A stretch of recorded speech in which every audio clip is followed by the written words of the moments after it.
Fun भी होगा, मस्ती भी होगी। स्वागत है आपका अपने YouTube चैनल जीएसटी विद साहिल में, जहां आज हम पेपर का एनालिसिस करने वाले हैं।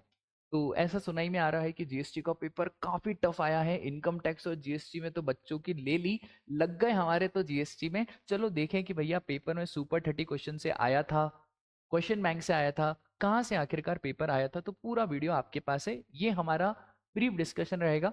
डिटेल एनालिसिस की वीडियो आपके पास कल तक आ जाएगी। ठीक है, चलो आ जाओ, हम पेपर को आखिरी से देखेंगे। पहले हमको देखना ही नहीं, हम तो आखिरी से पेपर को देखेंगे और फिर देखेंगे। चलो, सबसे पहला, list any 6 taxes that were subsumed in GST resign.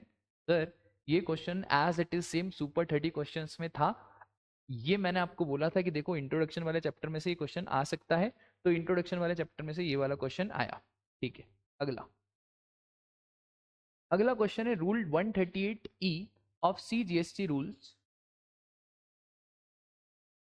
prohibit certain persons to furnish the information in part A of GST EWB 01 in respect of any outward movement list the said person। तो simple question है, आपको ये बताना है कि ये 138E किन किन पर्सन्स को प्रोहिबिट करता है। तो ये सिंपल क्वेश्चन है कि भैया जिसने रिटर्न फाइल नहीं करे हैं, IFF फैसिलिटी में है, वो याद है आपको, तो वो लोगों को ईबे बिल बनाने नहीं दिया जाएगा। तो सिंपल क्वेश्चन। उसके बाद मैंने बोला भी था आपको, अमेंडमेंट करके जाओ करके जाओ करके जाओ। ये देख लो, time of supply in respect of national highway project of national highway authority of India, as it is same question मैंने अमेंडमेंट वीडियो में करवाया है। आप अभी अमेंडमेंट वीडियो देख लेना। मैंने आपको पहले ही कहा है कि amendments are very much important. तो सर ये क्वेश्चन कहाँ से आया? ये क्वेश्चन आया है प्योर हमारा अमेंडमेंट में से। ठीक है, सिंपल क्वेश्चन है, 5 मार्क्स का, कोई घबराने जैसी बात नहीं है।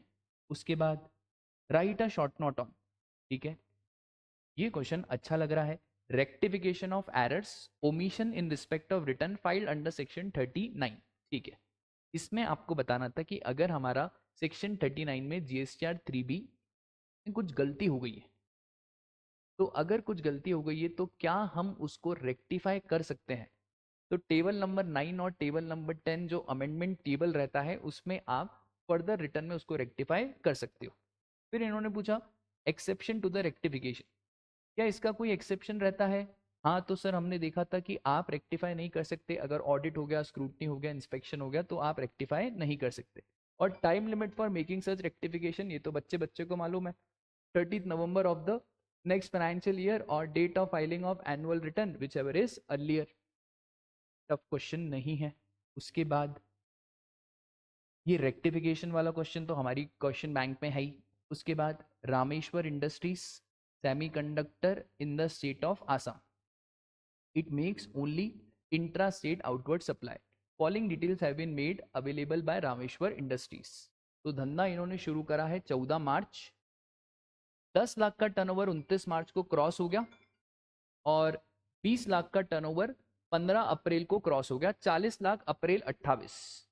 ठीक है, अब सबसे पहले manufacturing in the state of Assam, तो मणिपुर, मिजोरम, नागालैंड, त्रिपुरा, इधर लगती है 10 लाख की लिमिट।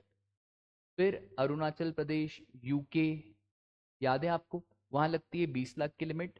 ये आसाम कोई स्पेशल कैटेगरी स्टेट्स नहीं है, और आप गुड्स का धंधा कर रहे हो, इंट्रा स्टेट कर रहे हो, तो आपके ऊपर 40 लाख की लिमिट एप्लीकेबल हो जाएगी। अब 40 लाख की लिमिट एप्लीकेबल हो जाएगी आपका अप्रैल 28। अब 30 दिन के अंदर अंदर अप्लाई करना रहता है। तो हाँ, तो 30 दिन के अंदर अंदर आपने अप्रैल 30 दिन के अंदर अंदर आपने अप्लाई कर दिया। क्योंकि आपने 30 दिन के अंदर अंदर अप्लाई कर दिया, तो आपकी इफेक्टिव डेट आ जाएगी कौन सी? 15 मई 2024। फिर एक और याद करो यार, जब मैंने आपको इसका रिवीजन कराया था, या जब मैंने आपको क्लास में कराया था ना, तो मैंने आपको सब बताया था कि देखो इफेक्टिव डेट ये, रिवाइज टैक्स इनवॉइस की ये, याद है आपको? तो बस इफेक्टिव डेट तो हमारी आ गई। सर ये क्वेश्चन भी क्वेश्चन बैंक में था सुपर 30, मैंने आपको कहा था इफेक्टिव डेट से क्वेश्चन आएगा, तो इफेक्टिव डेट हो गया। Period for which revise tax invoice can be issued, अब रिवाइज टैक्स इनवॉइस कब इशू करना रहता है? जब आप लायबल हुए, जिस दिन से आप लायबल हुए उस दिन से लेकर जिस दिन आपके पास रजिस्ट्रेशन सर्टिफिकेट आया, इस दिन के आपको रिवाइज इनवॉइस इशू करने। कितने टाइम तक? 1 महीना। मतलब मई 29 से 1 महीना हो जाएगा हमारा जून 29, तो जून 29 तक आपको रिवाइज टैक्स इनवॉइस इशू करना है। मत बोलना कि सर ये बहुत टफ क्वेश्चन है। सिंपल, अभी तक जितना पेपर करा है मेरे को तो अभी तक सिंपल ही लग रहा है, इसमें कोई टफ नहीं है। अगर आपको टफ लग रहा है तो आपकी कॉन्सेप्चुअल क्लैरिटी काफी वीक है, ठीक है। बुरा मत मानना राजा, पेपर कोई इतना टफ नहीं है अभी तक देखा है, अभी और देखेंगे, ठीक है, अभी और देखेंगे, टेंशन मत लो। इसके बाद प्लेस ऑफ सप्लाई, मैंने आपको कहा प्लेस ऑफ सप्लाई का क्वेश्चन आना ही आना है। अब जैसे मैंने बोला था कि 10(1) सीए का अमेंडमेंट, देखें आया क्या। मार्क मारेक्स फार्मास्यूटिकल, गजब का नाम लिया, registered under GST at Jaipur Rajasthan, hire Sargam event LLP registered under GST for its annual event to be held in Gandhinagar Gujarat. Sir very important, event management services के केस में अगर आप रजिस्टर्ड इंसान को इवेंट मैनेजमेंट सर्विसेज दे रहे हो तो जो उसका लोकेशन है वो हो जाएगा प्लेस ऑफ सप्लाई। तो रजिस्टर्ड इंसान को दे रहे हैं तो रजिस्टर्ड इंसान मध्य प्रदेश, तो यही हो जाएगा प्लेस ऑफ सप्लाई। ये मैटर नहीं करता कि इवेंट कहाँ पे हो रहा है। उसके बाद PSL, a registered person in Chandigarh, orders from CMR, a registered person in Ranchi, for delivery of goods to MST, a registered person in Ranchi। ओ हो, अरे ये तो भैया बच्चों जैसा क्वेश्चन आया, bill to ship to model.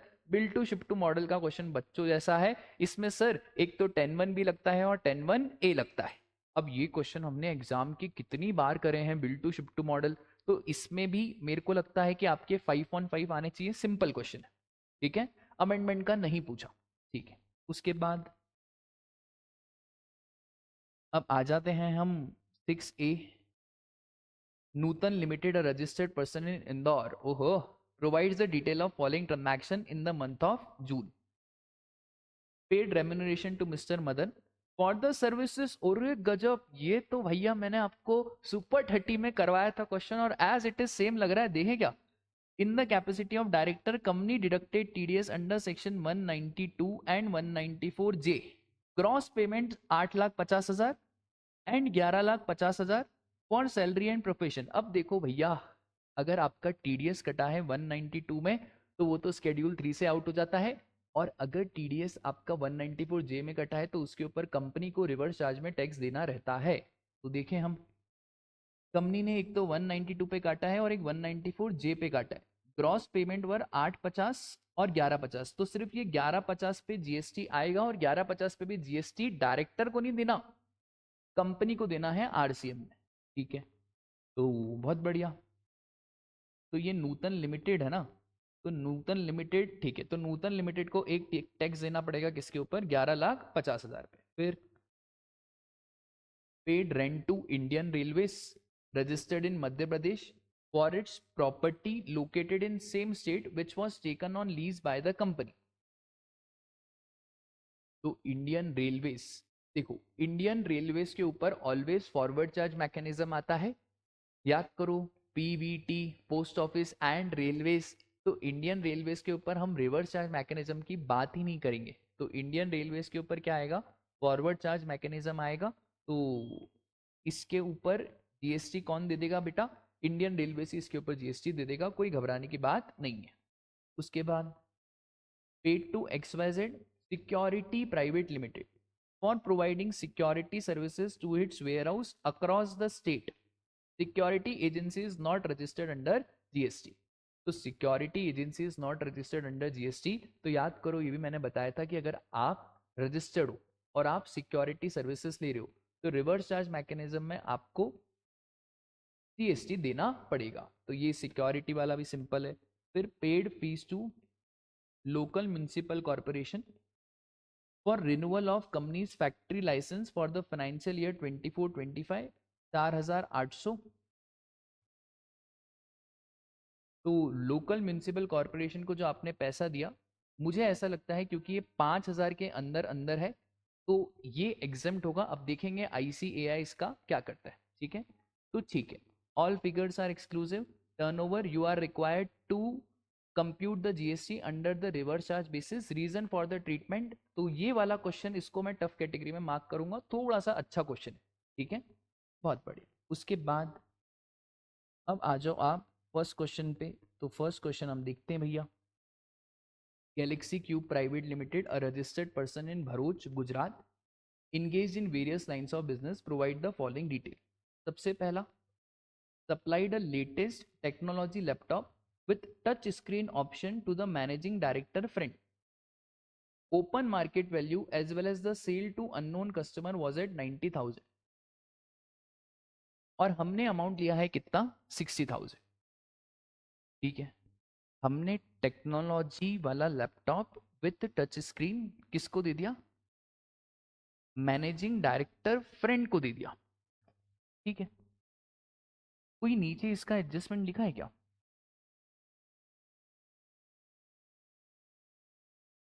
नहीं. तो मैनेजिंग डायरेक्टर फ्रेंड को दिया, ये कोई रिलेटेड पर्सन तो है नहीं. और आपने सेक्शन 15 पढ़ा होगा, सेक्शन 15 में आपने ये देखा होगा कि सर जो हमारा ट्रांजैक्शन वैल्यू है उसी पे जीएसटी लगता है. तो हमारा जो ट्रांजैक्शन वैल्यू है वो कितना है, 60,000. बट हम नॉर्मल पब्लिक से कितना ले रहे हैं, 90,000. अब देखो भाई, इसमें मैं आईसीएआई का बहुत बड़ा ब्लंडर मानूंगा. आईसीएआई आपको सेक्शन 15 ही पढ़ाता है सी इंटर में. ये फाइनल में वो लेके आता है रूल्स. अब ये बात रूल्स में लिखी हुई है, रूल में साफ लिखा हुआ है कि अगर आप रिलेटेड पर्सन के साथ ट्रांजैक्शन कर रहे हो तो रिलेटेड पर्सन के साथ आपने जो ट्रांजैक्शन करा वो मान्य नहीं है, हम ओपन मार्केट वैल्यू लेंगे. ठीक है, और अगर आपका ट्रांजैक्शन बार्टर है, एक्सचेंज है, तो उस केस में भी हम ओपन मार्केट वैल्यू लेंगे. और उसमें बहुत सारी चीजें, open market value of supply, फिर सामने से क्या आ रहा है, फिर रूल 30 और फिर रूल 31. ये इंटर में इतना नहीं है, आपको 60,000 के ऊपर जीएसटी लगा के आना था. ठीक है, अब हम वेट करेंगे आईसीएआई क्या अजम्पशन लेता है. मेरे हिसाब से 60,000 के ऊपर आपको जीएसटी लगा के आना था और वही सही रहेगा. आगे देखें. Supplied printed letter cards to MK industries, a registered person in Gandhinagar, Gujarat. Logo design was supplied by MK Industries. Out of rupees 5 lakh, material cost 4 lakh and balance was printing cost. भैया, जो भी लेटर कार्ड रहता है, CBIC का circular है, इसको क्या माना जाता है, गुड्स माना जाता है. और क्योंकि इसको गुड्स माना जाता है तो जो जीएसटी लगेगा वो 5 लाख के ऊपर क्या मान के लगेगा, गुड्स मान के लगेगा. ठीक है, तो बस 5 लाख पे गुड्स मान के आपको जीएसटी लगाना रहेगा, simple. Provided the services of transportation of passenger, ओहो, by an omni bus through an e commerce operator. अब ओमनी बस कंपनी चलाती है क्या, तो इसके अंदर आपको अजम्पशन लेना रहेगा. क्योंकि क्या है ना, ओमनी बस का एक अजम्पशन आएगा. देखो 9(5) में क्या है, 9(5) में है ट्रांसपोर्टेशन ऑफ पैसेंजर. अब ट्रांसपोर्टेशन ऑफ पैसेंजर के केस में तो ओला को ही जीएसटी देना रहता है. बट इसमें इन्होंने एक अमेंडमेंट लाया था और वो अमेंडमेंट क्या था, ओमनी बस बाय कंपनी. अगर हमारा ओमनी बस है बाय कंपनी तो उसका जो जीएसटी है वो कौन दे देगा, सर वो जो ओमनी बस चला रहा है, वो जो कंपनी ओमनी बस चला रही है वही इसका जीएसटी दे देगी. ठीक है, तो हम देख लेते हैं भैया क्या है. Provided services of transportation of passenger by an omni bus through an e commerce operator. देखो ये एग्जेम्प्ट तो नहीं है क्योंकि ई कॉमर्स ऑपरेटर के थ्रू सर्विसेज दे रहे हैं तो जीएसटी तो आएगा. अब इसमें भी आईसीआई के अजम्पशन के ऊपर डिपेंड करता है कि भाई ये ओमनी बस जीएसटी देगी या हम जीएसटी देंगे. ठीक है, तो मेरे हिसाब से आईसीआई ने ऐसा अज्यूम नहीं करा होगा कि कंपनी है, तो इसके ऊपर भी जीएसटी आईसीआई ने लिया होगा 12,58,000 के ऊपर. अब देखेंगे इसका सजेस्टेड आंसर कैसा आता है. अच्छा क्वेश्चन है, अच्छा पॉइंट है. उसके बाद केटरिंग सर्विसेज दिया हमने किसको, excel university of Patna Bihar, which is recognized by UGC for granting recognized qualification.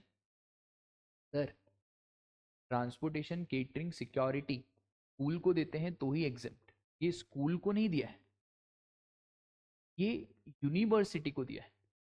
तो ये क्या टैक्सेबल रहेगा, हाँ सर ये टैक्सेबल रहेगा. उसके बाद फिर made a supply of goods in the territorial waters to blue waters incorporation.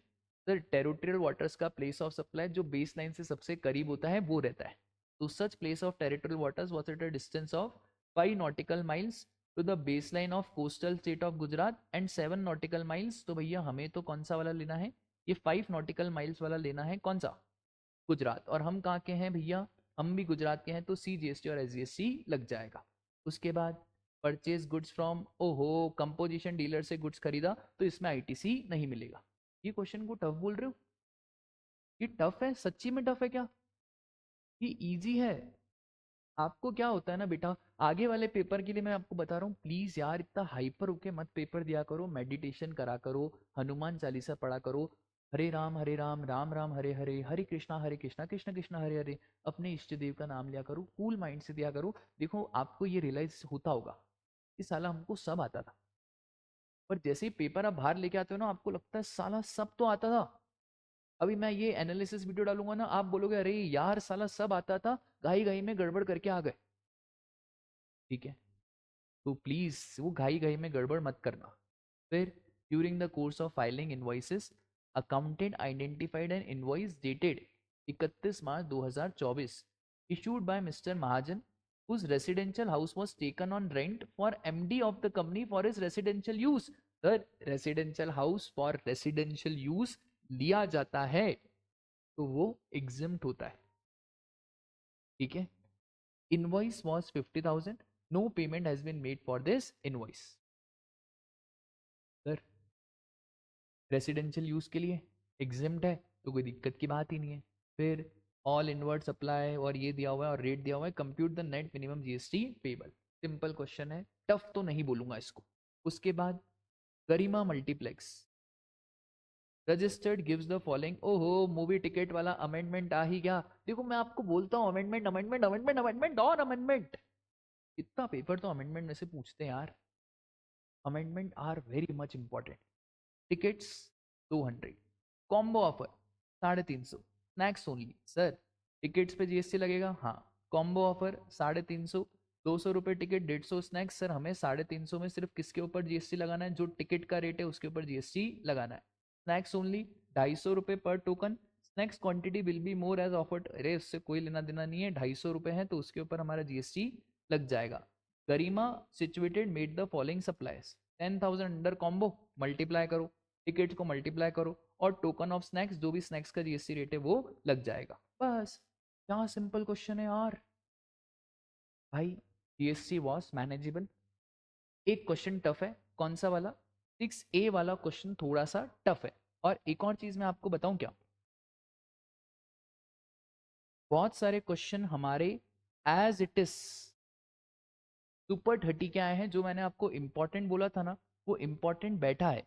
ऐसा हो ही नहीं सकता राजा इंपॉर्टेंट नहीं बैठे, इंपॉर्टेंट बैठेगा ही बैठेगा, क्यों नहीं बैठेगा भाई। तो हाँ एक चीज मैं आपको बताना वाला हूँ, सिक्योरिटी सिक्योरिटी, हाँ ये वाला पॉइंट, थर्ड वाला पॉइंट। तो सिक्योरिटी में देखो, supplier is any person other than a body corporate और रेसिपेंट इज रजिस्टर्ड पर्सन। तो हमने सप्लायर कौन है, XYZ सिक्योरिटी, और ये बॉडी कॉर्पोरेट। ओके तो ये बॉडी कॉर्पोरेट है और वहां पे रहता है supplier is any person other than body corporate, तो यहाँ पे भी ये क्या आएगा, फॉरवर्ड चार्ज आएगा, और ये रजिस्टर्ड नहीं है GST के अंदर, तो इसलिए यहाँ पे इन्होंने कोई GST चार्ज नहीं करा होगा। ठीक है, तो बस इतनी सी बात आपको ध्यान रखनी है, वहां पे अनरजिस्टर्ड रजिस्टर्ड का नहीं था, वहां पे बॉडी कॉर्पोरेट का सीन था। ठीक है, देखो अब जो हो गया सो हो गया, अगले पेपर पे ध्यान दो। ये वाला पेपर वॉज मैनेजेबल, आपके 50 में से 30+ तो आ ही सकते हैं, कोई दिक्कत की बात ही नहीं। राजा कहाँ है टफ, मुझे बताओ कहाँ है टफ, क्या टफ लग रहा है, कुछ है ही नहीं इसमें टफ, सिंपल। अब ये देखो, एक्सप्लेन ब्रीफली अबाउट द एग्जामेशन, ये छूट गया, अरे बाप रे, ओल्ड एज होम का एग्जामेशन पूछा है 5 मार्क्स में, वो 25,000 की लिमिट रहती है, वो आपको समझाना था। अब इसमें आप बोलोगे यार कि यार ये टफ है, तो फिर दिक्कत हो जाएगी ना। ठीक है, तो जो हुआ अच्छा हुआ, कोई दिक्कत की बात नहीं है। आगे वाले पेपर में आप बिल्कुल अच्छे से पेपर करके आओ, इसमें अगर DT आपका बिगड़ा हो, अब जो हो गया सो हो गया, नेक्स्ट पेपर की तैयारी करो।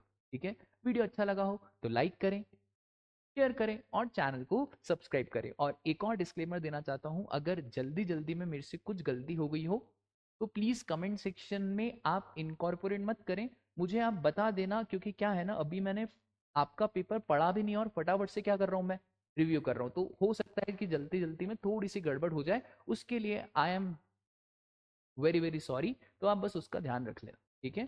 चलो।